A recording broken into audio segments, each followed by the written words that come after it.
Yanda getməyə ehtiyac yoxdur. Qurbağa əti. Çox adam elə bilir qurbağadır, yox, bildirsindir, bildirsin. Amma dadlıdır. Elə qurbağa da dadlıdır, bu da dadlıdır. Hey. Qurbağa əti mən yeməmişim. Mən yemişəm, çox dadlıdır valla. Gəlin, belə qəşəng. 27 manat opşi setimizi təşrif edirik. 4 nəfər gəl, tək nəfər gəl, fərq eləmir. Opşi 27 manat verirsən. Baba masada nə görürsənsə, düyüsü, bax 2 dənə qəşəng düyüsü, qarışıq bax belə turşuları, çoban salatı, bax belə görürsənmi? Qəşəng toyuq kebabımız da var. Hə, biz video çək, başımız qarşı. Videoya görə yeyirik ki, gəl. Biz indi bunu yeyirik də, amma yemirik də, yəni bu reklam üçün də. Amma bu basışdırır. Güya yemirik.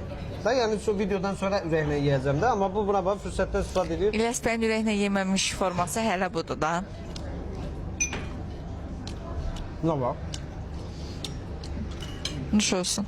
Gəlin sizə də nuş olsun. Səhər saat 11-dən axşam saat 11-ə qədər. Bəli. İndi kim ki deyəcək ki, orucluq ayıdır, bu nədir, göz qabağında yesin.